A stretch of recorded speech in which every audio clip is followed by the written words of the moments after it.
रात हो गई है। अल्लाह रखा और मुबशिर बाहर कब्रिस्तान में सो रहे हैं। अंदर आसिया अपने पापा के साथ सो रही है। अब बीच रात के वक्त में एकदम से मुनव्वर को एहसास हुआ कि कोई कमरे से निकल के बाहर गया। मुनव्वर ने जैसे ही देखा आसिया कमरे में नहीं है, उठ के भाग के बाहर आए अपनी बेटी को देखने के लिए। उन्होंने देखा आसिया कहीं जा रही है। उन्होंने आवाज़ दी आसिया, पर जैसी आसिया की नज़रें उन पर पड़ी वो घबरा गए। वो शैतानी शय फिर से आ गई थी आसिया के जिस्म में। मुनव्वर को फिक्र हो रही है, ये शैतानी शय पहले भी आसिया को इसे दूर लेके जा चुकी है। अब मुनव्वर चिल्ला रहे आसिया रुको। अब मुनव्वर की आवाज़ सुन के अल्लाह रखा की भी नींद खुल गई। वो समझ गए सारी बात। मुनव्वर के रास्ता रोकने पे उसे गुस्सा आ गया। अब ये आसिया नहीं है, इकरित है जो इस वक्त आसिया के जिस्म में मौजूद है। सफ़र की थकान की वजह से मुबशिर की गहरी नींद लग गई थी। अल्लाह रखा ने उसे आवाज़ दी। वो भाग के इधर आया। उसने आसिया के चुंगल से बड़ी मुश्किल से मुनव्वर को छुड़ाया। मुबशिर आसिया को कंट्रोल करने की पूरी कोशिश कर रहा है, पर आसिया बिल्कुल भी कंट्रोल में नहीं आ पा रही है। लगता है वो इकरित आसिया के जिस्म पे पूरी तरीके से हावी हो चुकी है।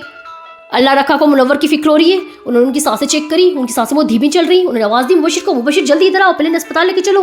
मुबशिर कह रहा दादा अब्बा मैं आसिया को कैसे छोड़ूं। अल्लाह रखा कह रहे अभी वो तुमसे कंट्रोल में नहीं आएगी, पहले तुम इधर आओ।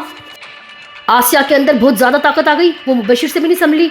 अल्लाह रखा कह रहे मुबशिर से तुम जल्दी से मुनव्वर को अस्पताल पहुंचाओ, फिर आसिया को लेकर नदी वाली दरगाह तक आ जाना। मैं वहीं मिलूंगा तुम्हें। मैं वहाँ पे जाके सारे इंतजाम कर रहा हूँ।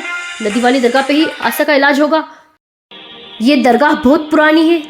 यहीं पे मुबशिर के बाप दादाओं की कब्रें हैं और यहीं पर यह कुआं है जिनमें बुरे जिन पिशाचों को कैद किया जाता है।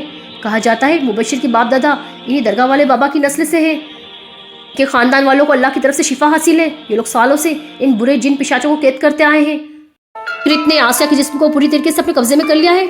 अब आसिया बिल्कुल भी अपनी सुध-बुध में नहीं है। गली के कुत्ते आसिया के अंदर मौजूद इकरित को पहचान गए और वो आसिया के ऊपर भौंक रहे हैं और आसिया से डर के भाग रहे हैं। इकरित किसी गंदी बीमारी की तरह आसिया के जिस्म में अपनी जड़ें मजबूत कर रही है।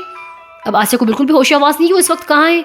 गली के गुंडे देख रहे हैं आसिया को। वो सोच रहे हैं ये लड़की इतनी रात को खुद आगे रह के हमारे पास आ रही है। आधी रात का वक्त हो रहा है, सभी लोग अपने घरों में सो रहे हैं। इन गुंडों ने आसिया का रास्ता रोक लिया। अब ने ये याद नहीं था कि ये कोई आम लड़की नहीं है। आसिया तो बहुत ज़्यादा ताकतवर हो चुकी है। आसिया ने इन गुंडों को अच्छी तबीयत से सूद दिया। अच्छे से हाथ साफ करके आसिया वहाँ से निकल ली। अब ये गुंडे भी सोच रहे हैं ये लड़की इंसान है या शैतान। आसिया भागते हुए गई और एक खड़ी दीवार चढ़ गई। अब आसिया की हरकत देख के इन गुंडों की हालत और ख़राब हो गई और धर धर काँप रहे थे डर के मारे।